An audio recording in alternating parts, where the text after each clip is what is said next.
اعوذ باللہ من الشیطان الرجیم بسم اللہ الرحمن الرحیم اللہم صلی علی سیدنا محمد وعلی آل سیدنا و مولانا محمد وبارک وسلم وصلو علیہ۔ مل کے پڑھیے الصلاۃ والسلام علیک یا سیدی یا رسول اللہ، الصلاۃ والسلام علیک یا سیدی یا حبیب اللہ، الصلاۃ والسلام علیک یا سیدی یا نبی اللہ وعلی آلک و اصحابک یا سیدی یا نور اللہ۔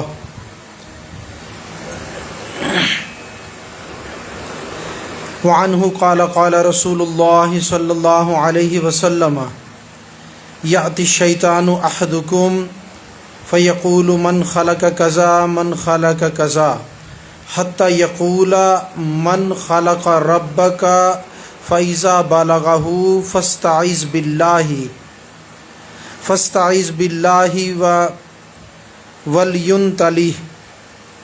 روایت ہے حضرت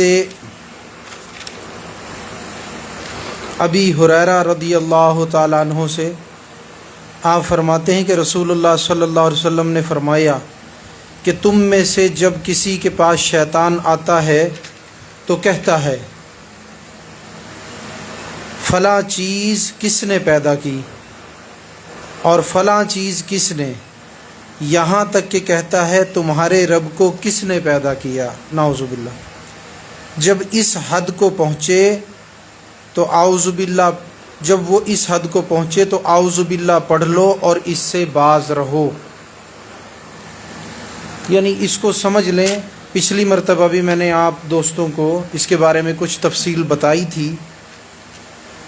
ہم باب فی الوسوسہ پڑھ رہے ہیں اور اس سلسلے کی یہ تیسری حدیث میں آپ کو پیش کر رہا ہوں۔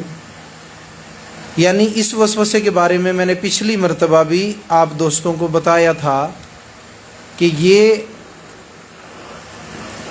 جو وسوسہ ہے، جیسے پچھلی جو حدیث تھی اس میں صحابہ کرام نے عرض کیا تھا یا رسول اللہ صلی اللہ علیہ وسلم کہ اگر ایسے ایسے وسوسے آتے ہیں کہ اگر ہم اس کو زبان پہ لانا چاہیں تو ہم بتانے سے ڈرتے ہیں، ایسا لگتا ہے کہ یہ بہت بڑا گناہ ہے۔ تو اس میں سے ایک خیال میں نے آپ کو بتایا تھا کہ ایک وسوسہ یہ بھی ہو سکتا ہے، یہ ایڈوانس میں آپ کو بتا چکا ہوں، اب اس حدیث پاک میں بھی آ گیا ہے۔ تو اس حدیث پاک میں اسی وسوسے کا ذکر ہے جو میں نے آپ کو پچھلی مرتبہ عرض کیا تھا کہ ایک خطرناک وسوسہ کہ شیطان کسی کے پاس آ جائے، پھر اس سے پوچھے اس درخت کو کس نے بنایا، پھر سوال کرے یہ پہاڑ کس نے بنایا، پھر سوال کرے کہ یہ زمین کس نے بنائی، پھر سوال کرے یہ آسمان کس نے بنایا۔ اب انسان چونکہ دل کے اندر وسوسے کی صورت میں یہ خیال آ رہا ہے تو انسان اس کو دل کے اندر ہی جواب دیتا جاتا ہے کہ زمین کو بھی اللہ نے بنایا، آسمان کو بھی اللہ نے بنایا، پہاڑوں کو بھی اللہ نے بنایا، درخت کو بھی اللہ نے بنایا۔ اب جب انسان کے ساتھ اس وسوسے کے اندر خیال کے تسلسل میں گفتگو کا تسلسل قائم ہو جاتا ہے تو اب وہ وسوسہ ڈالتا ہے کیا کہ نعوذ باللہ کہ من خلق ربک، من خلق ربک، چلو پھر یہ بتا کہ اس سب کو تو اللہ نے بنایا، پھر تیرے رب کو یعنی اللہ کو نعوذ باللہ کس نے بنایا؟ اب آقا علیہ الصلوۃ والسلام نے اس حدیث میں جو ہمیں کامل ترین رہنمائی فرمائی ہے وہ یہ ہے کہ جب یہ شیطان یہاں تک پہنچ جائے تو پھر تمہیں کیا کرنا ہے؟ تمہیں فاستعذ باللہ، تمہیں اللہ سے پناہ مانگنی ہے، اور پھر آگے گفتگو سے باز رہنا ہے، یعنی وہ جو خیالات کا تسلسل ہے اسے آگے تم نے باز رہنا ہے۔ یہاں پر حدیث پاک میں اللہ و رسول بہتر جانتے ہیں، ہمیں معلوم نہیں ہوتا کہ اس میں جو فرمایا کہ وسوسہ ڈالتا ہے اور پھر یہ خیال ڈالتا رہتا ہے اور پھر اس حد تک پہنچتا ہے، کہ کہتا ہے کہ تیرے رب کو کس نے بنایا، نعوذ باللہ۔ تو یہ جو وسوسہ ہے، آیا کہ یہ وسوسہ وسواس ڈالتا ہے؟ وسواس معلوم ہے کیا تھا؟ جی معلوم ہے، جو شیطان انسان کے دل پر مسلط ہے، وہ شیطان جو بڑے شیطان کی جانب سے شیاطین کی ڈیوٹیاں لگتی ہیں، اسی میں سے ایک کی ڈیوٹی لگی ہوئی ہے، ایک ایک بندے پر ایک ایک کی ڈیوٹی۔ تو اب اس کو کیا کہتے ہیں؟ وسواس، جو دل میں وسوسے ڈالتا ہے۔ اب یہاں پر یہ معلوم ہمیں نہیں ہو رہا، اللہ و رسول بہتر جانتے ہیں، کہ آیا وہ جو سب شیاطین کا سردار شیطان ہے، جس کو ابلیس کہتے ہیں، یہاں پر وہ آتا ہے خود اس وسوسے کو ڈالنے کے لیے؟ کیونکہ یہ اس کی جانب سے بعض لوگوں کے لیے ایک بہت بڑا وسوسہ ثابت ہوتا ہے اور ان کو بڑی مشکل ڈال دیتا ہے۔ تو اب یہ معلوم نہیں ہے، اللہ و رسول بہتر جانتے ہیں کہ یہ ابلیس ہوتا ہے یا وسواس اس کو وسوسے کے طور پہ ڈالتا ہے۔ اب چونکہ وہ ابلیس بھی بڑی طاقت رکھتا ہے، پوری دنیا کا چکر لگاتا رہتا ہے، بسا اوقات وہ اجتماعی طور پر بھی وسوسے ڈالا کرتا ہے اور انفرادی طور پر بھی۔ تو یہاں پر یہ معلوم نہیں ہے کہ ان دونوں میں سے کون سا ہے، لیکن یہ ضرور معلوم ہے کہ وسوسہ ڈالنے والا ہوتا شیطان ہی ہے، وسوسہ ڈالنے والا ہوتا شیطان ہی ہے۔ اب وہ جب ساری چیزوں کا سوال کر چکتا ہے، بعد میں رب کے بارے میں وسوسہ ڈالتا ہے۔ اچھا، اس کے اندر یہ سمجھ لیں کہ وسوسے کی جن کو ڈالا جاتا ہے، اس میں ابھی تک یہ سمجھاؤں کہ کم از کم 3 قسم کے لوگ ہیں۔ ایک تو وہ بندہ ہے جو اللہ پر ایمان رکھتا ہے، لیکن ایمان کے لحاظ سے اللہ تبارک و تعالی واجب الوجود ہے، اس ذات کبریا کے لحاظ سے وہ ہمیشہ میرے دوستو وساوس میں گھرا رہتا ہے، اور اس کی اپنی وجہ اس کی اپنی ہوتی ہے۔ وساوس شیطان حملہ زیادہ اس لیے کرتا ہے کہ اس کا اپنا یقین متزلزل ہوتا ہے، وہ تذبذب کا شکار ہوتا ہے۔ اب جب وہ تذبذب کا شکار ہے تو ظاہری بات ہے، جیسی اس کی نفسیات ہوگی، پھر شیطان بھی اس کی نفسیات کے مطابق ہی وسوسہ اس کو ڈالے گا۔ پھر دوسری قسم وہ ہوتی ہے جس کا یقین جو ہے وہ ایک عام مسلمان کی طرح ہوتا ہے، جو صرف نماز روزہ تو کرتا ہے، زیادہ دین پر بہت زیادہ عمل نہیں کرتا۔ اب اس کو جب وسوسہ ڈلتا ہے نا، پھر اس بیچارے کو وقت پڑ جاتا ہے، پھر وہ سوچتا ہے بھئی اس کا توڑ میں کیسے کروں، میں اس کو جواب کیا دوں، کیونکہ کبھی دین سیکھا ہی نہیں۔ یہ بھی نماز جب سیکھ لی تھی جب بچپن میں مدرسے جایا کرتا تھا، استاد صاحب نے نماز سکھا دی تھی، تو وہ یعنی کہ دین کا علم نہیں رکھتا، نہ شرک کے بارے میں اس کو پتہ چلا، نہ توحید کے بارے میں اس نے کچھ پڑھا سنا یا کسی سے اس علم کو حاصل کیا، غرض کہ اس شخص نے دین سے کچھ حاصل نہ کیا، بس وہ چیزیں جو بچپن میں مدرسے میں سیکھی تھی، نماز اور کچھ نہ کچھ جو ہے اس کے متعلقات یا وضو اور غسل کے بارے میں سیکھ لیا تھا۔ تو اب ایسا جو بندہ ہے، چونکہ اسے علم تو ہے نہیں بیچارے کو، اب اس نے دین کا علم حاصل بھی نہیں کیا، حالانکہ اسے حاصل کرنا چاہیے تھا، تو اب اس نے دین کا علم حاصل نہیں کیا، اور وہ جب اسے یہ وسوسہ آتا ہے تو اسے وقت پڑ جاتا ہے، اس کو ایسا وقت پڑتا ہے کہ وہ بیچارہ پریشان ہوتا ہے، نہ ہی تو وہ کسی سے پوچھ سکتا ہے، اس میں اسے معلوم بھی نہیں کہ اس کو کچھ پوچھ ہی لیا جائے، پتہ بھی کر لیا جائے، اور نہ ہی وہ جو ہے میرے دوستو اپنے آپ کو مطمئن کر سکتا ہے، تو بڑی پریشانی میں آ جاتا ہے۔ ابھی ہو گیا دوسرا بند۔ تیسرا بندہ وہ ہوتا ہے جو اللہ تبارک و تعالی پر کامل یقین رکھتا ہے، ایمان بھی اس کا کامل ہے، اور ایمان کامل ہونے کے ساتھ ساتھ وساوس کا علاج بھی اسے پتہ ہے۔ اس کے علاوہ وہ توحید کے بارے میں علم بھی رکھتا ہے، شرک کے بارے میں بھی جانتا ہے، رسالت کے بارے میں بھی جانتا ہے، ایمانیات کے بارے میں بھی جانتا ہے۔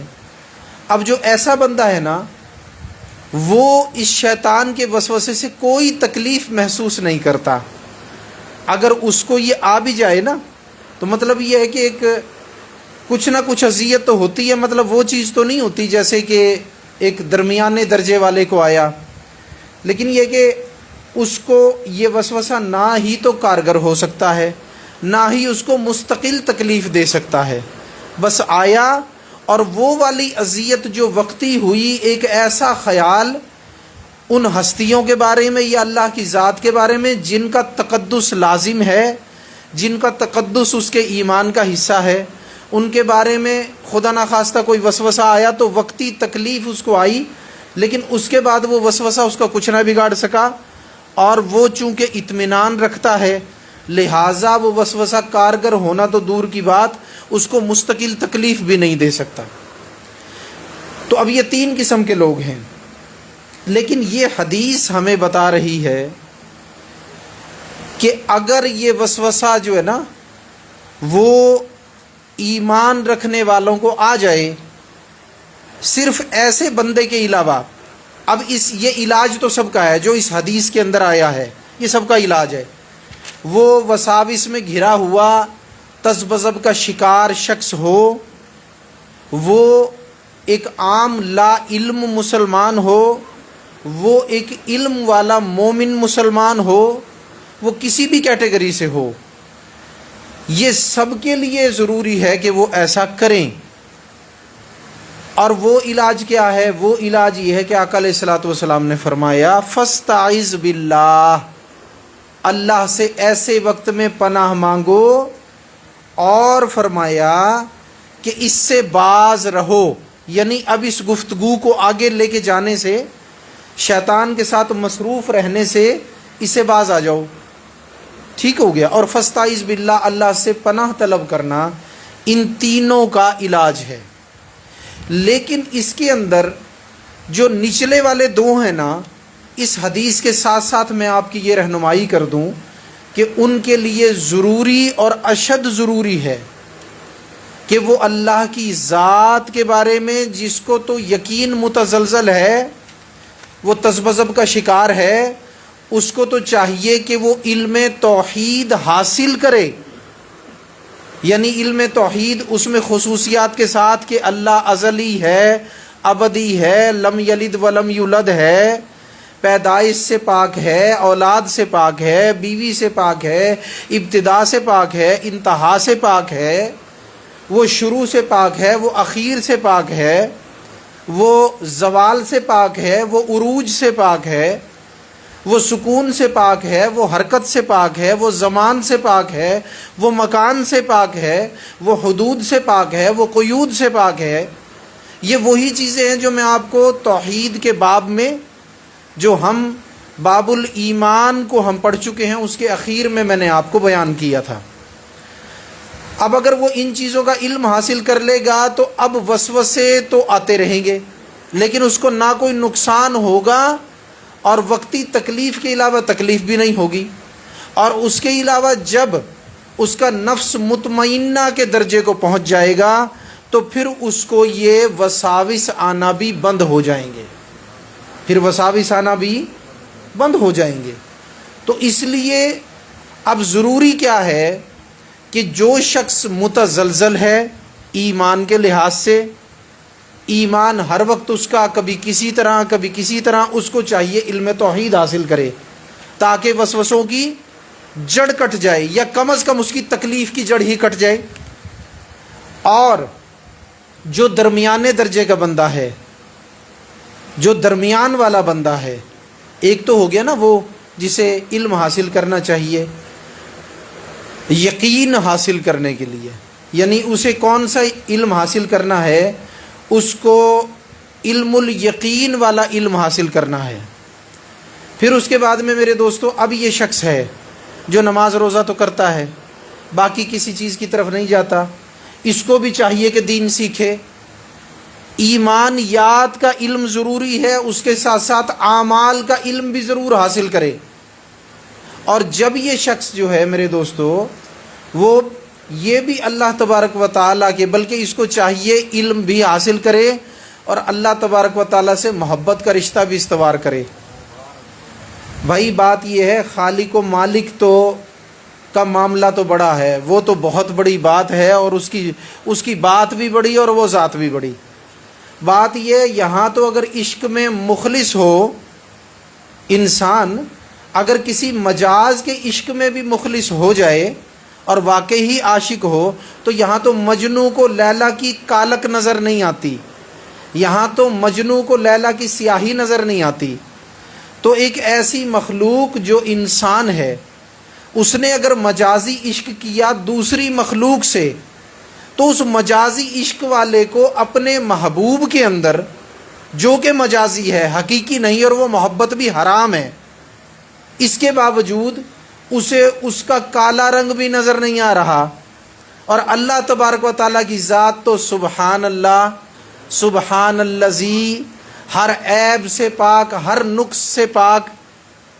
اللہ جمیل و یحب الجمال، وہ حسن والا، وہ جمال والا، وہ میرے دوستو فنا ہونے سے پاک، اس کا میرے دوستو جو حسن ہے، جو خوبصورتی ہے، میں بس سمجھانے کے لیے کہہ رہا ہوں، ورنہ یہ لفظ اس کی ذات پہ کے معیار پہ پورا نہیں اترتے، ادب کے معیار پہ۔ کوئی چیز اس کی ذات کو گنانے والی نہیں، کوئی اس کے حسن کو ختم کرنے والا نہیں۔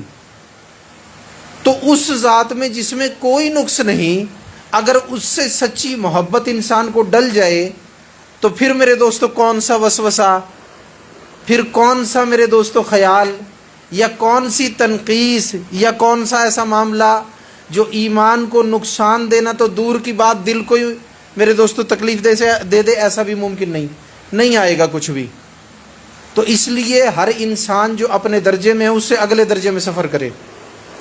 لیکن اب یہ تینوں کے لیے ضروری ہے کہ جب بھی وسوسہ شیطان ڈالے، وہ یہ وسوسہ ہو یا اللہ کی ذات کے متعلق کسی بھی قسم کا کوئی بھی وسوسہ ہو، تو اس کو کیا چاہیے کہ اللہ سے پناہ حاصل کرے۔ فاستعذ باللہ، پس اللہ سے پناہ اختیار کرے، پناہ اللہ کی حاصل کرے، اور خیالات کا جو تسلسل ہے اس کو توڑ دے، اور شیطان کے وسوسے پر بالکل دھیان نہ کرے، اور جو جواب اور سوال چل رہے تھے، اب جواب سوال کو بند کر دے، اب جواب سوال کو بند کر دے۔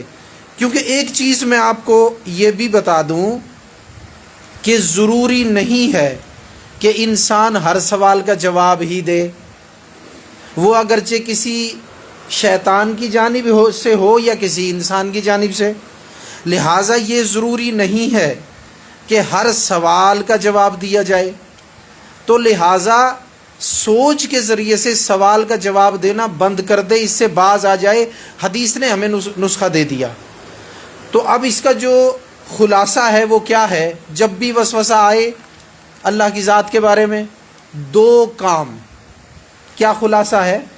دو کام۔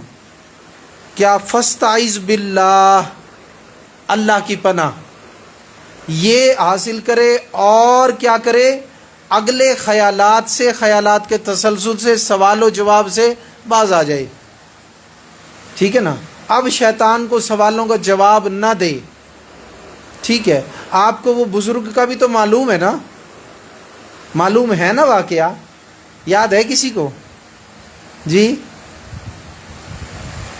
حضرت امام فخر الدین رازی رحمۃ اللہ علیہ کا واقعہ۔ حضرت امام فخر الدین رازی رحمۃ اللہ علیہ، آپ کے مرشد نجم الدین رحمۃ اللہ علیہ۔ اب جناب حضرت فخر الدین رازی رحمۃ اللہ علیہ، مشہور واقعہ میں یہاں دہرانا نہیں چاہتا تاکہ وقت زیادہ نہ لگے، کیونکہ آج میں پھر 2 حدیثیں پڑھنا چاہتا ہوں، کہیں ذرا سبحان اللہ۔ آج پھر میں 2 حدیثیں پڑھنا چاہتا ہوں، اس لیے میں زیادہ وقت نہیں، وہ واقعہ تو آپ کو معلوم ہے۔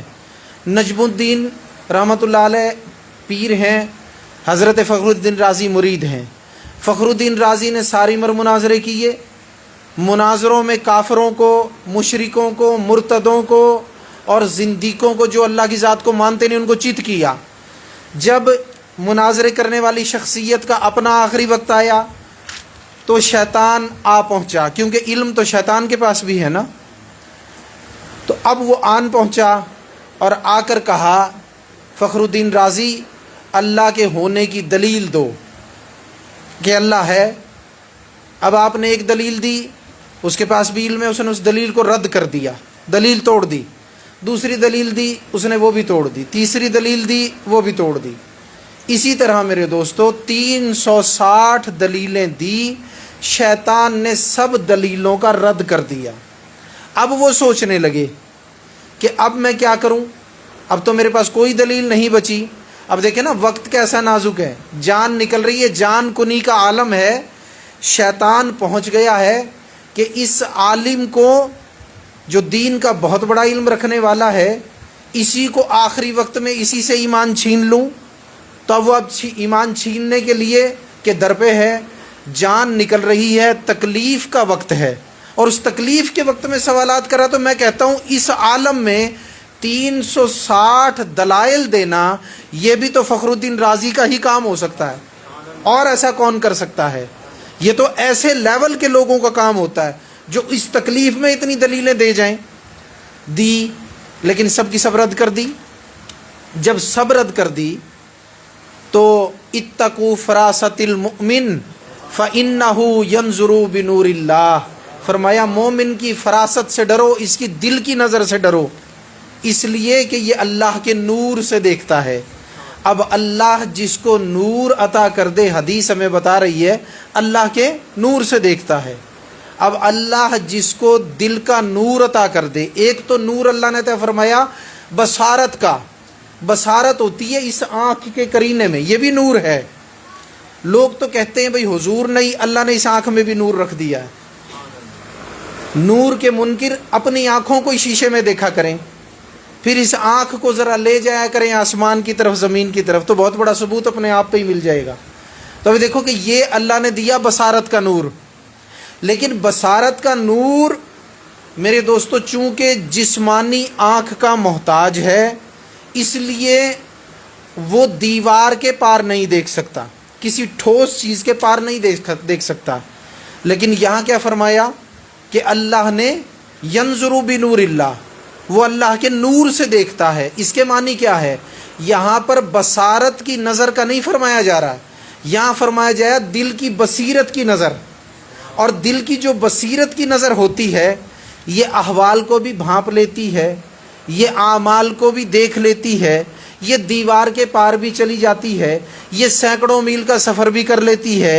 اسی نظر کے ذریعے سے اولیاء کرام نے آپ صلی اللہ علیہ وسلم کا جاگتے میں دیدار کیا ہے۔ تو میرے دوستو بصیرت کی خیر بہت ساری اقسام ہیں، لیکن بصیرت کے نور سے دیکھتا ہے۔ تو اب اللہ تعالیٰ نے بصیرت عطا فرمائی تھی اپنے ولی اور اپنے برگزیدہ بندے حضرت نجم الدین رحمۃ اللہ علیہ کو۔ اور حضرت نجم الدین جو پیر ہیں کیا دیکھ رہے ہیں؟ فخر الدین رازی 360 دلیلیں دے کر لاچار ہو چکے ہیں اور آخری وقت ہے۔ تو اب دیکھیے کہ اللہ تعالیٰ نے بزرگوں کو کیسا علم عطا فرمایا ہوتا ہے۔ ان لوگوں کا علم علم والوں سے اوپر ہوتا ہے، اس لیے کہ علماء کو کتابوں کا علم ہوتا ہے، علماء کو کتابوں کا علم ہوتا ہے۔ اللہ تبارک و تعالیٰ نے ان کو علم لدنی عطا فرمایا ہوتا ہے، جو خاص الہام و القاء کے ذریعے ان کو ملتا ہے۔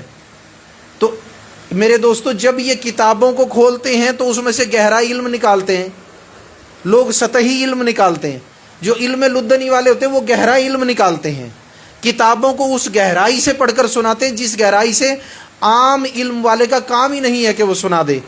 اور جب یہ اپنے علم کو ظاہر کرنے پہ آ جاتے ہیں میرے دوستو، تو پھر علم والے اپنی انگشت کو اپنے منہ میں ڈال کر دیکھتے اور سوچتے رہ جاتے ہیں کہ یہ کون سا علم ہے۔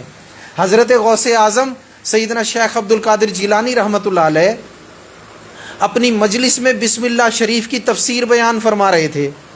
علماء نے نوٹ فرمایا کہ تفسیر بیان فرما رہے ہیں، ایک تفسیر عطا فرمائی، پھر دوسری تفسیر، پھر تیسری تفسیر، پھر چوتھی تفسیر۔ میں نے 2 روایتیں پڑھی، ایک میں فرمایا 43 تفسیریں، دوسری میں 46 تفسیریں۔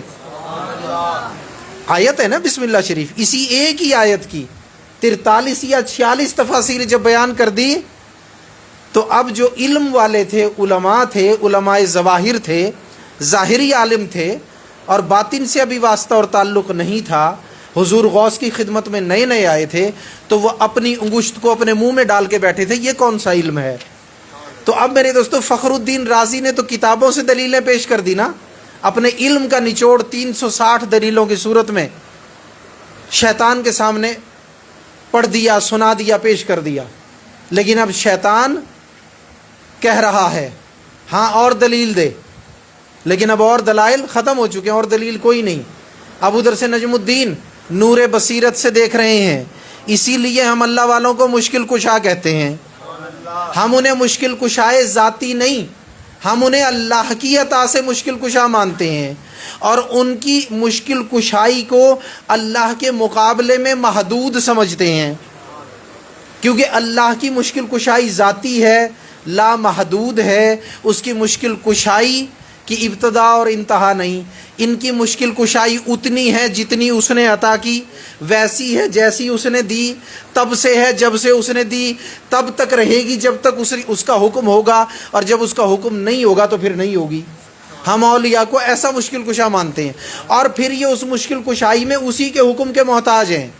اگر اس کی جانب سے حکم آ جائے مدد کر دو تو کر دیں گے، اگر اس کی جانب سے منع فرما دیا جائے تو مشکل کشائی نہیں فرمائیں گے۔ ہم ان کو ایسا مشکل کشا مانتے ہیں۔ اب بتاؤ کون سا شرک ہے؟ تو اب اس بزرگ نے اپنے مرید کے لیے کیا کیا؟ مرید کون ہے ذرا یہ بتاؤ، کیا سنا رہا ہوں؟ جی شاباش۔ اور مرشد کا نام کیا ہے؟ نجم الدین رحمۃ اللہ علیہ۔ نجم الدین دیکھ رہے ہیں 360 دلائل ختم ہو گئی۔ جب میرے دوستو دلائل ختم ہو جائیں نا، جب دلائل ختم ہو جائیں تو پھر کسی مدد کرنے والے کی مدد کی ضرورت پڑتی ہے۔ تو جب آپ نے دیکھا دلائل ختم ہو گئے اور شیطان جان نہیں چھوڑ رہا اور آخری وقت ہے اور اب جان نکل رہی ہے، تو آپ نے کہہ دیا کہ فخر الدین اس کو کہہ کیوں نہیں دیتا کہ میں نے اللہ کو بغیر دلیل کے مانا، اللہ کو بغیر دلیل کے مانا۔ جب میرے دوستو یہ کہا اور فرمایا کہ لاحول پڑھو یہ دفع ہو جائے گا، تو پھر آپ نے کہا میں نے اللہ کو بغیر دلیل کے مانا۔ اچھا اب ذرا اس معاملے کا حسین امتزاج دیکھیے کہ جو کہہ رہا ہے کہ اللہ کو بغیر دلیل کے مانا، اس کے علم کی بنیاد محبت ہے۔ بات سمجھ میں آئی؟ جو 360 دلیلیں دے رہا ہے اس کے علم کی بنیاد کتابیں ہیں، اور جس نے کہا میں نے بغیر دلیل کے مانا اس کے علم کی بنیاد محبت ہے، کیونکہ بغیر دلیل کے ماننا ہی ہمیں بتا رہا ہے کہ دلیل دینے والا محبت کرتا ہے، تبھی تو اس نے بغیر دلیل کا کہہ دیا۔ ٹھیک ہے نا؟ تو اس لیے میرے دوستو بات یہ ہے کہ اس نے یہ کہہ دیا کہ جی میں نے بغیر دلیل کے مانا، تو یوں سمجھ لیں اس سے ایک بات یہ بھی پتہ چلتی ہے کہ محبت کو کبھی دلائل کی ضرورت نہیں ہوتی۔ جو لوگ کہتے ہیں نا یہ دکھا دو کتابوں سے اور وہ دکھا دو کتابوں سے اور وہ دکھا دو کتابوں سے، کو بھی میں اب محبت کی بات ہی سمجھا رہا ہوں، ذرا کہو سبحان اللہ۔ وہ کیا ہے کہ جو کہیں بھئی یہ دکھا دو کتابوں سے، وہ دکھا دو اور وہ دکھا دو، وہ ذرا قرآن میں یہ دکھا دیں، قرآن میں یہ دکھا دیں کہ اللہ نے کہیں فرمایا ہو کہ جس ممبر پر حضور بیٹھتے ہیں اس کے گولے پہ جہاں پہ حضور اپنا دست اقدس رکھتے ہیں اسے چوما بھی کرو، اس پہ ہاتھ پھیر کے اپنے سینے پہ بھی پھیرا کرو، چہرے پہ بھی پھیرا کرو۔ دکھاؤ قرآن میں کہیں ہے؟ قرآن میں نہیں ہے، لیکن صحابہ نے ایسا کیا ہے۔ ٹھیک ہے نا؟ ایک صحابی رضی اللہ تعالیٰ عنہ کجاوا نہیں کس رہے، حضور کے اونٹ مبارک پر کجاوا نہیں کس رہے حضور کے بیٹھنے کے لیے، اس لیے کہ جنابت کی حالت ہے۔ اب یہ ذرا قرآن میں دکھاؤ کسی جگہ کہ اللہ نے فرمایا ہو بھئی جس لکڑی کے کجاوے پہ حضور تشریف فرما ہو اسے بغیر غسل کے ہاتھ نہ لگانا۔ قرآن نے میرے دوستو، قرآن میں تو صرف قرآن کا حکم ہے، صاحب قرآن کے کجاوے کا کہیں حکم نہیں ہے۔ نہ میرے دوستو ممبر پر جس پہ حضور بیٹھتے ہیں جہاں پر اس گولے مبارک پر حضور ہاتھ رکھتے ہیں، جو ایک گولا سا بنا ہوا تھا جس پہ حضور اپنا دست اقدس رکھتے تھے، نہ یہ فرمایا اسے چوما کرو۔ بھائی اللہ نے تو نہیں فرمایا، یہ صحابہ کیوں ایسا کر رہے ہیں؟ چوم بھی رہے ہیں اور حالت جنابت میں لکڑی کو ہاتھ بھی نہیں لگا رہے۔ بھائی وضو ہو غسل ہو تو پھر میں ہاتھ لگاؤں، اللہ نے حکم نہیں دیا لیکن صحابہ کر رہے ہیں، اس لیے کہ محبت کو کسی دلیل کی ضرورت۔ تو اب یہ تھی محبت والے کی بات۔ میں کہتا ہوں یہی ایک بات ساری دلیلوں پر بھاری نہیں ہے، ثابت کیا نا اس واقعے نے کہ واقعی یہ بات بھاری ہے۔ محبت والے کی بات علم والے پر بھاری ہے کہ جس وقت انہوں نے فرمایا اس کو کہہ دے کہ میں نے خدا کو بغیر دلیل کے مانا، تو اس محبت والے کی بات کو، ولی کی بات کو جب انہوں نے کہا تو اب شیطان سر پٹکنے لگا۔ اب شیطان سر پٹکنے لگا کیونکہ وہ تو علم کی جنگ کر سکتا ہے، محبت کی جنگ کرنا تو اس کے بس کی بات نہیں ہے نا۔ بات کو سمجھو بھائی، محبت کی جنگ وہ کیسے کرے؟ اگر اس کے اپنے پاس محبت ہوتی تو شیطان کیوں بنتا؟ بات سمجھ میں آئی؟ اگر اس کے اپنے پاس محبت ہوتی تو خلقتنی نار و خلقتہ من طین، مجھے بنایا آگ سے، اس کو بنایا مٹی سے، میں افضل ہوں، یہ مجھ سے افضل نہیں، یہ مفضول ہے، لہٰذا آدم کو میں سجدہ کیوں کروں؟ کیونکہ میں اس سے افضل ہوں۔ بھائی یہ دلائل تو کتابوں میں تو مل سکتی ہیں، یہ باتیں علم والوں کے علم میں تو ناپا جا سکتا۔ بھی سب سے اوپر نور ہے، اس سے نیچے آگ ہے، اس سے نیچے مٹی ہے، تو لا محالہ بھائی مٹی سے آگ کا درجہ تو افضل ہی ہے نا، آگ سے نور افضل ہے۔ تو بھائی اس نے بات تو کی تھی کہ میں آگ سے ہوں، یہ مٹی سے ہے، لیکن اسے محبت نہیں تھی، لہٰذا اسے سمجھ نہیں آیا بھائی سجدے کا حکم آخر ہے کس کا، کون کہہ رہا ہے۔ جب وہ کہہ دے تو پھر ساری فضیلتیں رہ جاتی ہیں، پھر حکم کی فوقیت ہوتی ہے، پھر درجہ بندیاں نہیں کی جاتی، پھر درجہ بندیاں نہیں کی جاتی۔ تو اس لیے میرے دوستو علم تو اس کے پاس تھا، اس لیے فخر الدین رازی کی باتوں پہ علم کی تلوار چلا کے علم کی جنگ تو کر لی اس نے، لیکن محبت نہیں تھی نا اس کے پاس، پھر اس بات کا جواب نہیں تھا اس کے پاس۔ اور میرے دوستو صرف فخر الدین رازی کے معاملے میں جواب نہیں دے گیا، بلکہ قرآن میں بھی جواب دے گیا ہے وہ شیطان، یہی جواب دے کے گیا ہے کہ جب اللہ تبارک و تعالیٰ فخرج فإنک رجیم، نکل جا، میں نے تجھے نکال دیا یہاں سے، راندہ درگاہ بنا دیا، لعنت کا توق ڈال دیا تیرے گلے میں، نکل جا، فخرج فإنک رجیم لعنتیں الی یوم الدین، کہ میں نے تیرے دن قیامت تک تیرے لیے یہ جو ہے جب تک مہلت رکھی ہے، یہ تیرے گلے میں جو ہے وہ لعنت کا توقع، تو راندہ درگاہ الہی ہے، میری درگاہ کا راندہ ہوا ہے۔ جب یہ کہہ دیا نا تو وہ کہنے لگا میں مخلوق کو بہکاؤں گا، میں بھٹکاؤں گا۔ تو پھر میرے دوستو خود ہی کہہ رہا ہے، کہتا ہے الا عباد اللہ المخلصین، کہ مگر اے اللہ جو تیرے مخلص بندے ہوں گے نا ان پر میرا بس نہیں چل سکے گا، ان پر میرا بس نہیں چل سکے گا۔ تو دے گیا نا جواب قرآن میں، تو کس پہ نہیں چلتا بس؟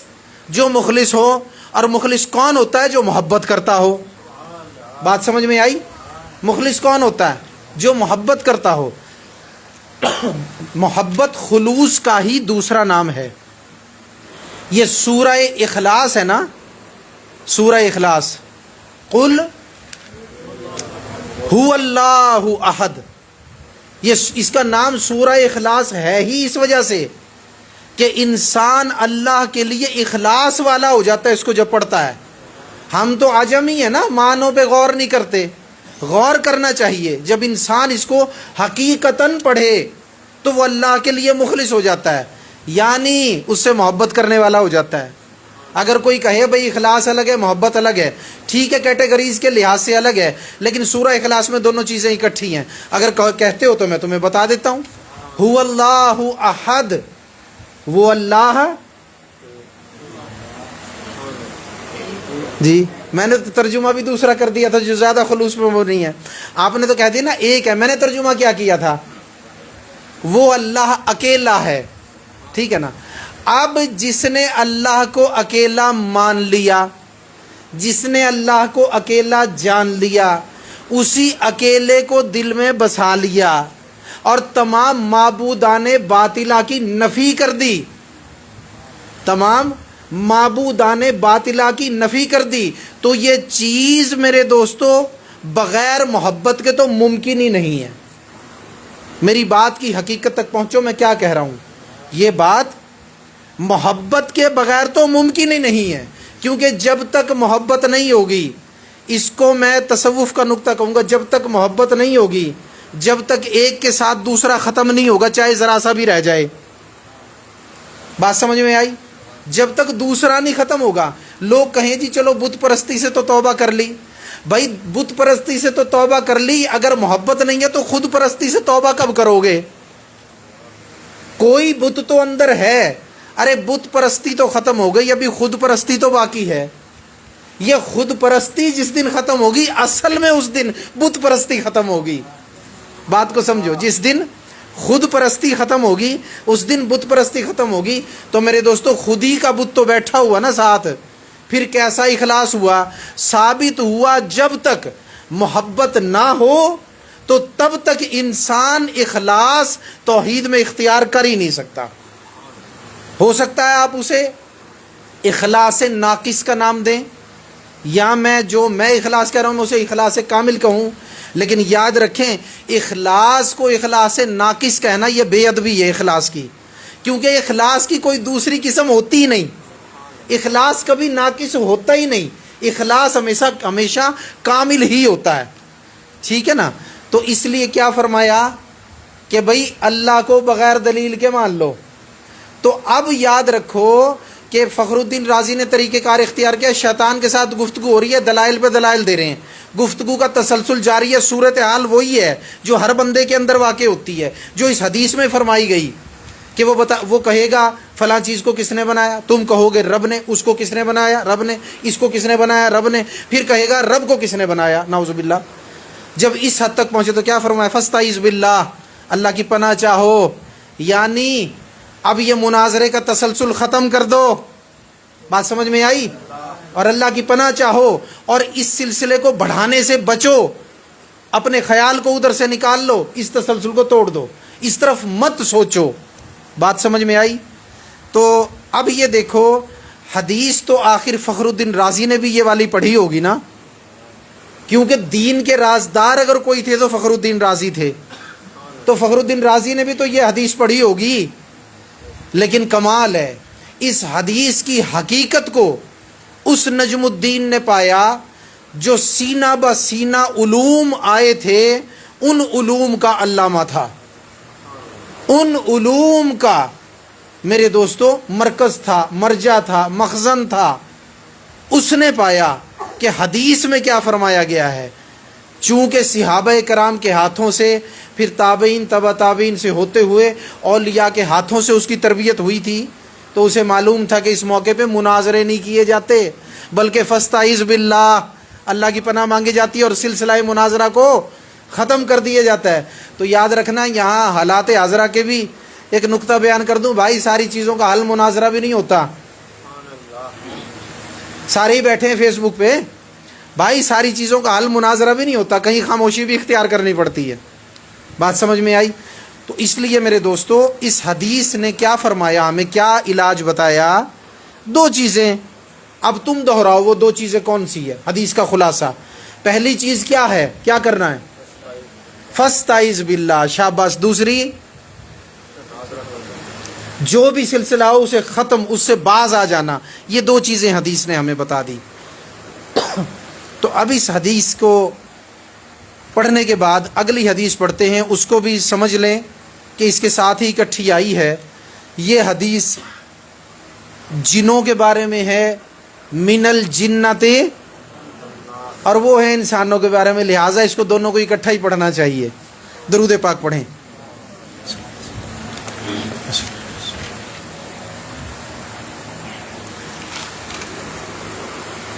وعنہ قال قال رسول اللہ صلی اللہ علیہ وسلم لا يزال الناس يتساءلون حتى يقال هذا خلق الله الخلق فمن خلق الله فمن وجد من ذلك شيئا فليقل آمنت بالله ورسله۔ متفقن علیہ، بخاری اور مسلم دونوں نے اس کو روایت فرمایا۔ متفقن علیہ اسی روایت کو کہتے ہیں جس کو بخاری اور مسلم دونوں نے روایت فرمایا ہو۔ تو روایت ہے حضرت ابو ہریرہ سے ہی، آپ فرماتے ہیں کہ فرمایا نبی کریم صلی اللہ علیہ وسلم نے کہ لوگ ایک دوسرے سے پوچھتے رہیں گے، لوگ ایک دوسرے سے پوچھتے رہیں گے، یہاں تک کہ کہا جائے گا کہ مخلوق تو اللہ نے پیدا کی، تو اللہ کو کس نے پیدا کیا؟ نعوذ باللہ من ذالک۔ تو جو ان میں سے کچھ پائے، یعنی ایسی صورتحال کو پائے، جو ان میں سے کچھ پائے وہ کہے میں اللہ اور اس کے رسولوں پر ایمان لایا۔ یقین کرو بندہ، یہ جو احادیث ہے نا، جو فرمایا یقین کریں، کمال ہے، کمال کا معاملہ ہے۔ ابھی جب آپ کو بتاؤں گا تو پھر آپ کو بھی پتہ چلے گا کہ کیا فرمایا۔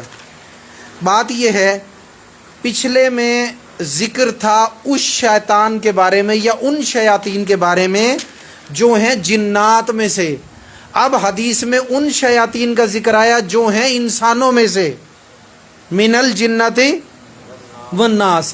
یہ وسوسہ ڈالنے والے ہر دو قسم سے ہوتے ہیں، جنات میں سے بھی اور انسانوں میں سے بھی۔ تو کیا فرمایا حضور نے کہ لوگ ایک دوسرے سے پوچھتے رہیں گے، یعنی گفتگو ہوتی رہے گی لوگوں کی آپس میں قیامت سے، یعنی پہلے تک۔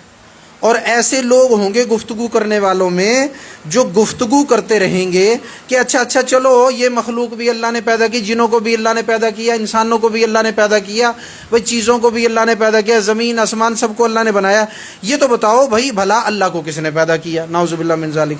تو ایسی گفتگو کرنے والے ہوں گے، ٹھیک ہے۔ سب سے پہلی چیز تو یہ دیکھ لیں کیا ہمارے دور میں بھی ایسی گفتگو کرنے والے ہیں؟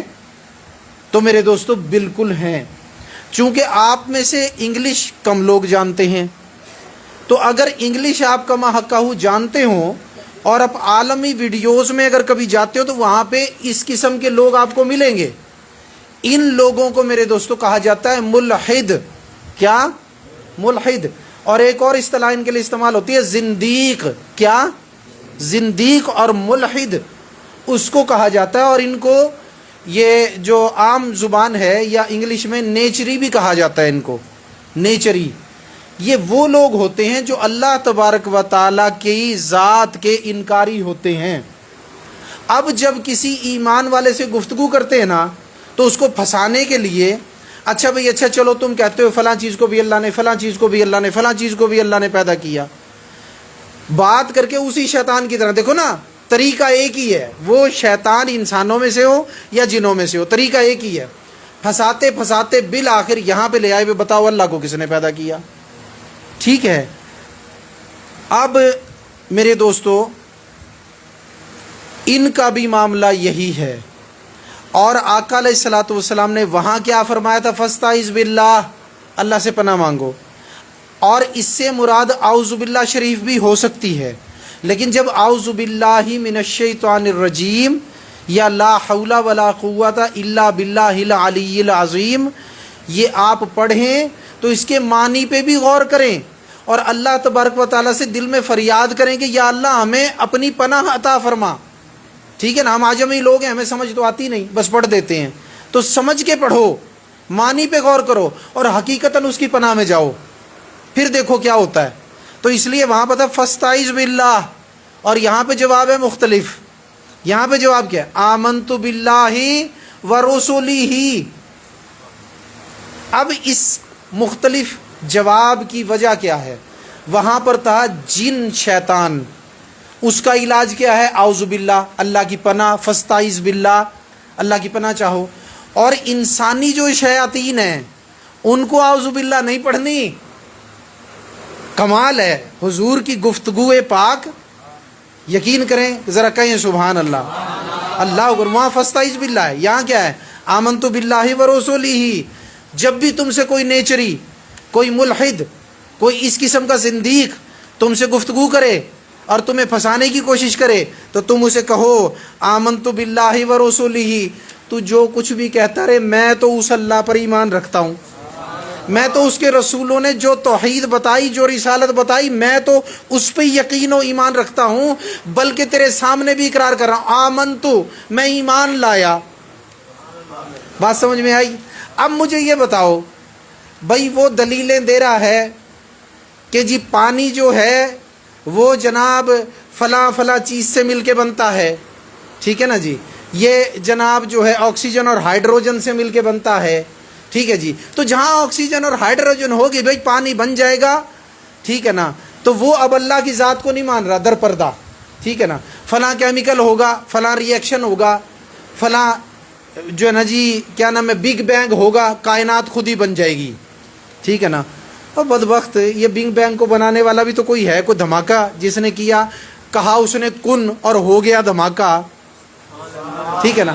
لیکن بات یہ ہے نا، اب یہ عام بندوں کو تو نا ساری چیزیں پتہ ہوتی، لیکن ایک ہی علاج فرمایا، عام بھی اسی چیز سے اس کا علاج کرے، ملحد کا، زندیق کا، اور خاص بھی اسی چیز سے علاج کرے، دلائل دینے ہوں اس کے بعد دے لے، لیکن عام بندہ دلائل نہ دے، وہ کیا کرے، آمنت باللہ ورسولہ، میں اب تیرے سامنے بھی ایمان لایا اللہ و رسول، پہلے بھی تھا اب تجدید کر لی ایمان کی۔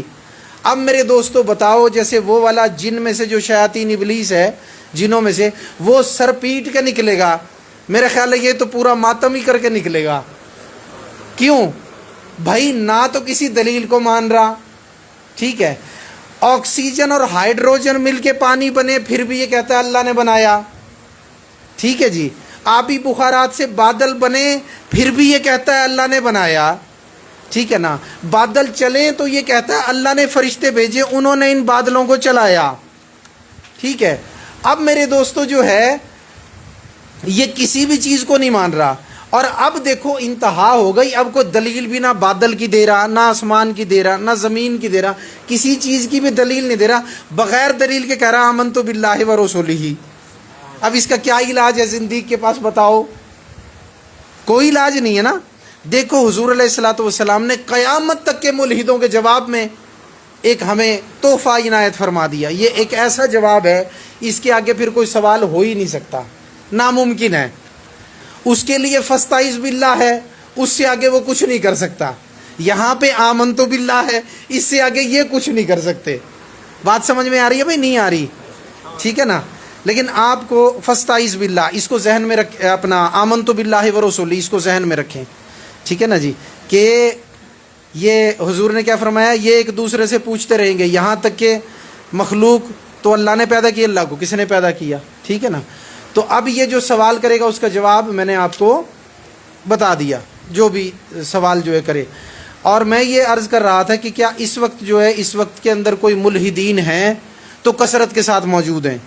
اکثر تو یعنی انگلش ویڈیو بناتے ہیں کیونکہ انگریزی بولنے والے ہوتے ہیں یا کسی ملک کے بھی ہوں تو رابطے کی زبان انگلش ہے تو وہ انگلش میں ویڈیو بناتے ہیں، تو آپ لوگوں کو ذرا کم پتہ چلتا ہے۔ کچھ ایسے ملحد بھی ہیں جو ہمارے ملکوں میں بھی بیٹھے ہیں، ہمارے پاکستان میں بھی ہیں، تو ایسے نیچری اور ملحدوں کی ویڈیوز نہ دیکھا کریں جو اللہ کے ہونے پہ سوالیہ نشان لگائیں، جو حضور علیہ الصلوۃ والسلام کے بارے یا انبیاء کے بارے میں نازیبہ قسم کی گفتگو کریں، ان کی ویڈیوز کو کبھی بھی نہ دیکھا کرو، ٹھیک ہے نا بھائی۔ بات یہ ہے اس میڈیا کے اوپر تو پروموٹ انہی کو کیا جاتا ہے، یہ بھی آپ کو پتہ ہے، ان کی ویڈیوز کو بھی لوگوں تک پہنچایا جاتا ہے، ہمارے ملک میں بھی ایسا ہی ہوتا ہے۔ تو لہٰذا آپ کا کام ہے ان ویڈیوز کو نہ دیکھنا، ان کو بالکل سرے سے ان کا بائیکاٹ کرنا، یہ علاج ہے آپ لوگوں کے لیے۔ بات سمجھ میں آ رہی ہے؟ تو اس حدیث نے کیا جواب فرمایا کہ جب انسان کوئی بے تکا سوال کرے تو آمنت باللہ ورسولہ، اور وہ تین کیٹیگری جو وسوسوں والی ہیں ان کا علاج میں نے پہلے بتا دیا۔ بھئی علم کس کو حاصل کرنا ہے، محبت کس کو حاصل کرنی ہے، وہ میں آپ کو پہلے بتا گیا، ٹھیک ہے جی۔ درود پاک۔ یہاں پر یہ بھی سمجھ لیں کہ یہ جو اس قسم کے سوال ہے نا، ان کا تعلق ہوتا ہے علم الکلام سے۔ کس چیز میں؟ علم الکلام، یعنی منطق ایک ایسی چیز ہے، منطق کہتے ہیں ایک عقل کی کسوٹی کو، یعنی عقل اپنی کسوٹی پہ کسی چیز کو پرکھے۔ تو اب یہ کافر جو ہیں انہوں نے علم ایجاد کیا، علم الکلام، یعنی ایک ایسا علم جس میں عقلی دلائل کے ذریعے اپنی جھوٹی بات ہو یا سچی ہو لیکن اسے ثابت کیا جا سکے۔ بات سمجھ رہے ہیں آپ؟ تو یہ عقلی دلائل کے ذریعے کسی بھی بات کو ثابت کرنا، وہ اگرچہ جھوٹی ہو یا سچی ہو جیسی بھی ہو تو اس کو علم الکلام کہا جاتا ہے، فلسفے کا علم۔ جب یہ آیا نا میرے دوستو، یونان کا علم ہے بیسک طور پہ یہ، جب یہ آیا اور خلیفہ مامون الرشید کا دور تھا، اس کو بھی شوق ڈال دیا وہاں کے لوگوں نے جو یونان سے آئے تھے، تو اس نے جناب ان کا عربی میں ترجمہ کرا کے تو اپنے دور میں اس علم الکلام کو پھیلا دیا۔ جب یہ پھیلا تو اس سے بہت کچھ فساد واقع ہوا، ٹھیک ہے نا، کیونکہ اس کے اندر جو ہے نا وہ جیسے ہوتا ہے نا دو دونی چار، 2 جمع 2 4، اس طرح کی کچھ ایسی دلیلیں ہوتی ہیں جو بعض اوقات جو ہے نا وہ ناقابل تردید ہو جاتی ہیں، لیکن ان دلیلوں کے ذریعے بعض لوگ جھوٹی باتوں کو سچا ثابت کرتے ہیں۔ تو اس علم الکلام کے ذریعے بھی کوششیں ہوئی کہ لوگوں نے، کافروں نے مسلمانوں کے اندر اللہ تبارک و تعالیٰ سے متعلق ایسی ہی باتیں پھیلانے کی کوشش کی جیسی ان احادیث کے اندر آئی ہیں۔ بات سمجھ رہے ہیں؟ یعنی اللہ تبارک و تعالیٰ کے نہ ہونے کی دلائل دینا شروع کر دی ہے، ٹھیک ہے نا۔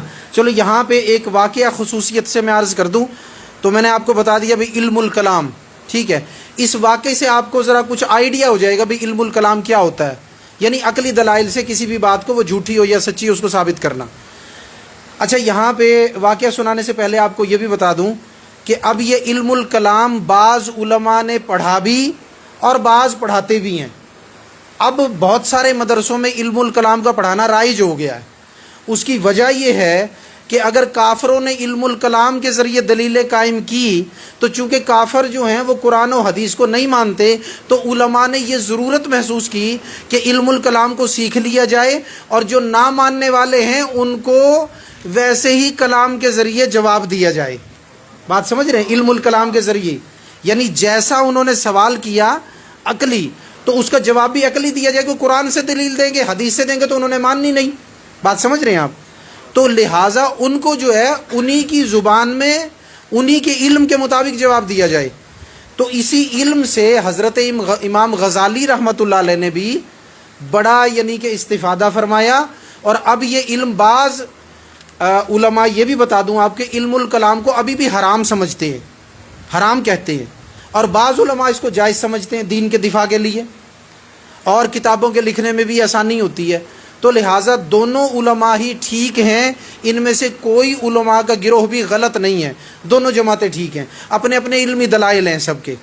تو لیکن حضرت امام غزالی رحمۃ اللہ اور بہت سارے علماء نے اس علم سے استفادہ کیا، اور بہت ساروں نے اسی علم کے ذریعے سے ان کو لاجواب بھی کیا، ٹھیک ہے۔ اب علم الکلام کی مثال کے طور پر کوئی پس منظر آپ کو پتہ لگ جائے بھئی یہ کیا ہوتا ہے، تو خلیفہ مامون الرشید کے دور میں وہاں سے یونان سے آیا ایک ایلچی۔ وہاں کے لوگ چھوٹے چھوٹے بچے بھی اس علم کے ماہر تھے، جیسے ایک وقت میں جادو میں مہارت ہو گئی تھی ایک قوم میں، اسی طرح یونان کی قوم میں علم الکلام کی مہارت ہو گئی۔ جب علم الکلام کی مہارت ہو گئی تو ظاہری بات ہے جو سفیر ہوں گے وہی تو علم الکلام رکھتے ہوں گے نا۔ اب وہ مامون الرشید کے دربار میں آ گیا ایلچی، اس نے کہا جی بات یہ ہے، میں یہ آپ کے نا یہ جو آپ کا شہر ہے اس کی میں بغداد کی سیر کرنا چاہتا ہوں۔ اب اس نے محافظ ساتھ کر دیے، بازار میں جا کے ایک اونچی جگہ کھڑا ہو گیا، وہاں پہ جا کے جو ہے میرے دوستو اس نے علم الکلام کا استعمال کیا، اسی طرح جیسے حضور نے فرمایا نا کہ ایسے لوگ ہوتے رہیں گے۔ یہ اس ضمن میں آپ کو واقعہ سنا رہا ہوں، بھئی ایسے لوگ ہوتے رہیں گے جو گفتگو کرتے رہیں گے اور پھر اللہ کے متعلق باتیں کریں گے، ایسے لوگ ہوتے رہیں گے۔ وہ کھڑا ہو گیا، ٹھیک ہے جی، کہتا ہے جی مسلمان جو ہے ایک جاہل قوم ہے، یہ علم نہیں رکھتے بالکل بھی، اور میں ان سے سوال کرتا ہوں، اگر یہ رب کو مانتے ہیں تو میرے سوالوں کا جواب دیں۔ اب جناب کھڑا ہو گیا کہ بھئی کوئی بھی اس کا جواب مجھے دے دے۔ اب وہ کہتا ہے کہ پہلا سوال، 3 سوال ہیں، پہلا سوال یہ ہے کہ یہ بتاؤ اللہ سے پہلے کیا تھا، نعوذ باللہ، ٹھیک ہے، ایک سوال۔ دوسرا سوال اللہ کا منہ کس طرف ہے، نعوذ باللہ۔ تیسرا سوال کہ اللہ اس وقت کیا کر رہا ہے۔ اب یہ اس نے علم الکلام کے ذریعے سوال کیے۔ اب دیکھا نا حضور نے فرمایا نا ایسے لوگ ہوتے رہیں گے، اب وہ بھی انہی لوگوں میں سے ایک تھا۔ اب یہ حدیث میں حضور نے پہلے فرما دیا، لوگ ایسے بعد میں آئے۔ حضور کے علم غیب کی دلیل ہے، حضور کے علم کامل کی دلیل ہے۔ تو اب یہ دیکھو انہی گفتگو کرنے والے میں جن کا حدیث میں ایک دوسرے سے گفتگو کرتے رہیں گے۔ آ گیا سوال 3، پہلا کیا، اللہ سے پہلے کیا تھا، دوسرا اللہ کا منہ کس طرف ہے، تیسرا اللہ اس وقت کیا کر رہا ہے۔ اب یہ جو 2 سوال ہیں اس پر تو اللہ کی پناہ ہی چاہنی چاہیے نا۔ اب میرے دوستو 3 سوال کر دیے، سارا بازار حیران اور پریشان کر دیا اسے ایک بندے نے، اور جناب مسلمان سوچنے لگے بھئی اب اس کا کیا کیا جائے۔ اب میرے دوستو، ایک جیسے سمندر میں ایک تلاطم آ جاتا ہے نا، اب ایسے جناب زیر و زبر شروع ہو گیا معاشرے کے اندر۔ وہ تو یہ سوال کر کے چلا گیا، لا علم قرار دے کے مسلمانوں کو، محل میں چلا گیا، پیچھے کوہرام مچ گیا۔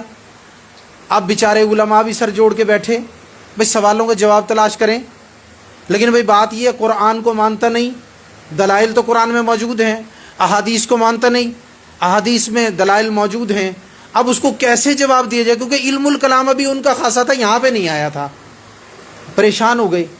اب میرے دوستو اس نے پھر جب دیکھا ہاں بھئی واقعی اب جواب نہیں دے سک رہے، ظاہری بات ہے اندازہ تو اسے ہو گیا نا بھی علماء تک بھی یہ بات چلی گئی ہوگی، اگر جواب دے سکتے تو دے دیتے۔ جب اس نے دیکھا بھی جواب نہیں دے سکے تو اب اس نے کیا کیا، مامون رشید کو آمادہ کیا اس بات پہ، اپنے ملک کے سارے علماء اکٹھے کر، میں ان سے 3 سوال کرنا چاہتا ہوں، میرے سوالوں کا جواب دیں۔ اب میرے دوستو اس چیز پہ اس نے مائل کر لیا اور اس نے اعلان کرا دیا بھی 3 سوال ہوں گے، جواب دو۔ علماء آ گئے مامون رشید کے دربار میں، حضرت امام اعظم ابو حنیفہ، ذرا کہو پھر سے سبحان اللہ، پھر کہو سبحان اللہ، اللہ اکبر۔ حضرت امام اعظم ابو حنیفہ، عمر ہے 8 سال، بات سمجھ میں آئی؟ بعض تو کہتے ہیں کئی دن یہ سوال کرتا رہا، علماء جاتے رہے ان کے ساتھ مل کے، بہرحال جیسے بھی ہوا آپ بھی چلے گئے وہاں پہ۔ اب سوال کیا اس نے، کرسی پہ بیٹھا ہے، علماء بیٹھے ہیں نیچے، سوال کر دیا، مامون رشید بھی کرسی پہ بیٹھا ہے، سوال کر دیا، تینوں سوال، جواب کوئی نہ دے سکا۔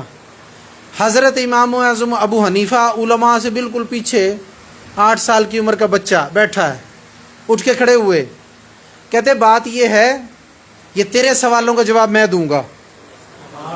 وہ کہتا ہے بھائی دیکھو یہ بیٹھے ہیں گونگے بن کے، سوالوں کا جواب یہ دے گا۔ اس نے کہا تیرے سوال جو ہے نا وہ اس قابل ہی نہیں کہ ہمارے علماء جواب دیں، تیرے جو سوال ہے نا وہ بڑے گھٹیا ہیں، تیرے سوال اس قابل ہی نہیں کہ اتنے بڑے علماء جواب دیں، یہ ان کے شایان شان ہی نہیں، ان کے شایان شان ہے بڑے بڑے سوالوں کا جواب دینا، یہ تیرے چھوٹے چھوٹے سوالوں کا جواب تو مسلمانوں کے بچے دے دیا کرتے، میں دوں گا جواب۔ اب میرے دوستو انہوں نے کہا بھائی بچہ اتنے دمدار طریقے سے جو بول رہا ہے تو آخر کچھ تو ہوگا۔ اس نے کہا بچہ دے گا جواب۔ مامون رشید نے کہا بھائی لے آؤ بچے کو، آگے لے آئے، کہنے لگا وہی 3 سوال، ٹھیک ہے۔ تو خلیفہ جو مامون الرشید تھا اس کو امام اعظم نے، 8 سال کی عمر ہے، قابلیت دیکھیں، سبحان اللہ، فرمایا خلیفہ بات یہ ہے، سب سے پہلی بات تو کہ یہ سائل ہے، کیا ہے؟ درخواست گزار، بات سمجھ رہے ہو؟ یہ سائل ہے، میں مسئول ہوں، مسئول اسے کہتے ہیں جس سوال کیا جائے، لا محالہ سائل جو ہے وہ افضل نہیں ہوتا، مسئول افضل ہوتا ہے، جسے سوال کیا جائے، اس میں کوئی قابلیت ہے تو اس سے سوال کیا جا رہا ہے، وہ علم والا ہے تو اس سے پوچھا جا رہا ہے، لہٰذا سائل جو ہے وہ جو ہے مفضول ہے، اور جو مسئول ہے وہ جو ہے افضل ہے، تو میں افضل ہوں اس سے جو سوال کر رہا ہے۔ میں نے کہا بھائی بات تو ٹھیک ہے۔ اس نے کہا تو پھر بات یہ ہے یہ کون سا طریقہ ہے؟ کبھی دیکھا سائل کرسی پہ بیٹھ کے سوال کرے؟ سوال دینے والا کھڑا ہو کے جواب دے، یعنی جواب دینے والا کھڑا ہو کر جواب دے، یہ تو ہے ہی ساری دنیا کے اصول کے خلاف، لہٰذا پہلے اسے کرسی سے کھڑا کر، مجھے کرسی پہ بٹھا، بات سمجھ رہے ہیں؟ اسے کرسی سے کھڑا کر، مجھے کرسی پہ بٹھا، تاکہ پتہ چلے کہ کوئی سوال کیا جا رہا ہے، کوئی سائل ہے، کوئی مسئول ہے، کوئی پتہ چلے افضل کون ہے، مفضول کون ہے۔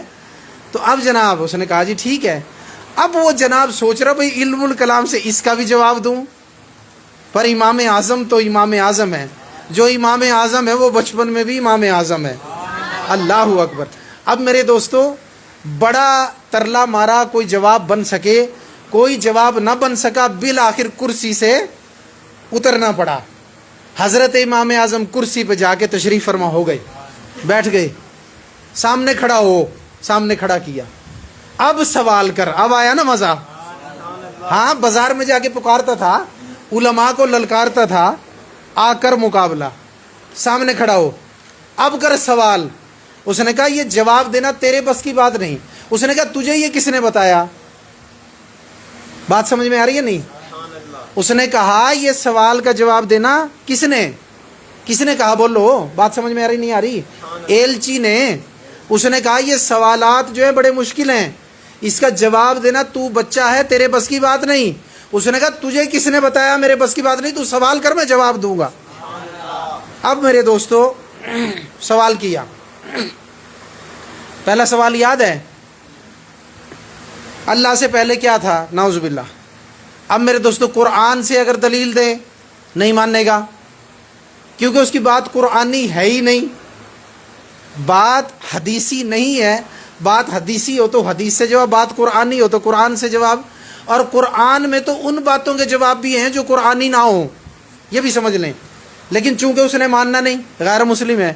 تو اب میرے دوستو جب اس نے کہا اللہ سے پہلے کیا تھا، تو ان کا گنتی آتی ہے. حضرت امام اعظم ابو حنیفہ نے فرمایا گنتی آتی ہے. اس نے کہا جی آتی ہے. آپ نے فرمایا پھر 10 سے الٹی گنتی پڑھ.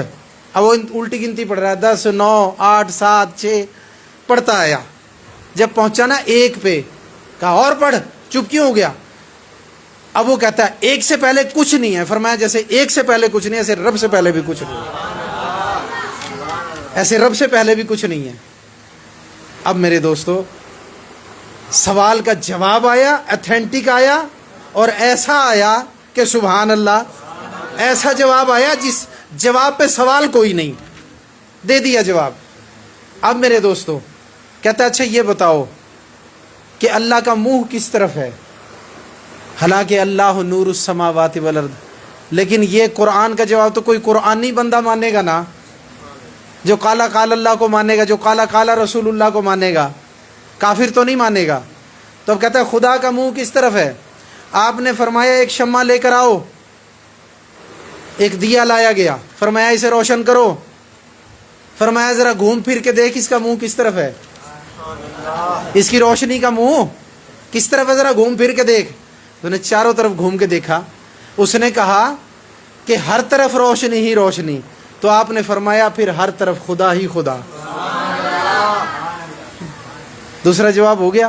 ذرا بولو پھر سبحان اللہ. پھر اس نے سوال کیا، کہنے لگا 2 سوالوں کا جواب تو دے دیا، لیکن بچے تو کامیاب جب ٹھہرے گا جب تیسرے سوال کا جواب دے، اور وہ تجھ سے نہیں ہو سکے گا. تو آپ نے فرمایا تجھے کس نے بتایا کہ میں جواب نہیں دے سکتا؟ میں اس کا جواب دوں گا، تو سوال کر.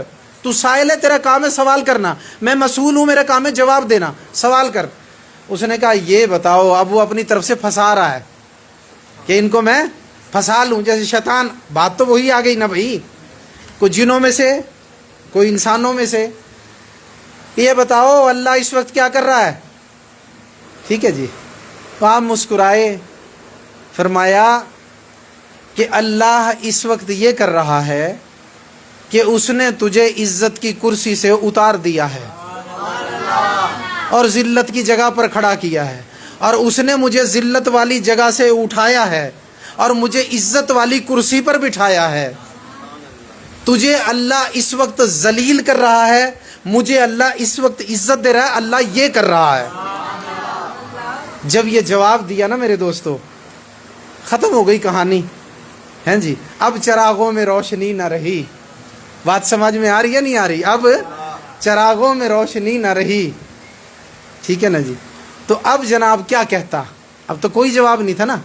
تو تینوں جوابات کو درست تسلیم کیا اور ذلیل ہوا، اور فرمایا امام اعظم نے کہ اب تیرے تینوں سوالوں کے جواب میں نے دے دیے ہیں، اب تو سوال کرنے کا مجاز نہیں ہے کسی اور کو. تو میرے دوستو یہ وہ علم الکلام کا طریقہ تھا، ٹھیک ہے نا جی، کہ جس سے اس نے سوال کیا تھا. تو لہٰذا علماء نے ضرورت سمجھی کہ مسلمان بھی علم الکلام سیکھیں. لہٰذا علماء نے علم الکلام سیکھا، اور آج علم الکلام والوں کو علم الکلام کے ذریعے سے ہی جواب دے رہے ہیں. بات سمجھ میں آئی؟ تو حضور نے کیا فرمایا؟ ایسے لوگ ہوتے رہیں گے. تو یہ بھی انہی لوگوں میں سے ایک تھا. ٹھیک ہے نا جی. تو یہ امام اعظم نے ماشاءاللہ یہ طریقہ کار اختیار فرمایا کہ اس کو جوابات عطا فرمائے. تو جو یہ ہستیاں ہیں ان کے لیے حکم ہے کہ وہ اسلام کی شان کو بڑھائیں، اسلام کی شان کو ظاہر کریں، جوابات عطا فرمائیں، لیکن سب کے لیے ایک حکم حدیث میں جنات کے لیے فاستعذ باللہ، اور جو شیطان ہو انسانوں میں ان کے لیے کیا حکم ہے؟ آمنت باللہ ورسولہ۔ تو آج 2 احادیث کو ہم نے پڑھا۔ اللہ تبارک و تعالی بابن فی الوسوسہ کی ان 2 احادیث سے کما کہو فائدہ اٹھانے کی توفیق عطا فرمائے، اور کوشش کریں ذکر قلبی ضرور کیا کریں۔ پچھلی مرتبہ بھی میں نے بتایا تھا، کیونکہ جس وقت آپ ذکر قلبی کریں گے تو شیطان بھاگ جائے گا، جب بھاگ جائے گا تو وسوسہ نہیں آئے گا۔ حدیث پاک ہے الشیطان جاسم علی قلب ابن آدم اذا ذکر اللہ تعالی خناسا و اذا غفل وسوسہ، کہ ہر بنی آدم کے دل پر ایک شیطان مسلط ہے، جب بنی آدم دل میں اللہ کا ذکر کرتا ہے تو دل سے شیطان بھاگ جاتا ہے، اور جب ذکر سے غافل ہوتا ہے تو پھر شیطان وسوسہ ڈالتا ہے۔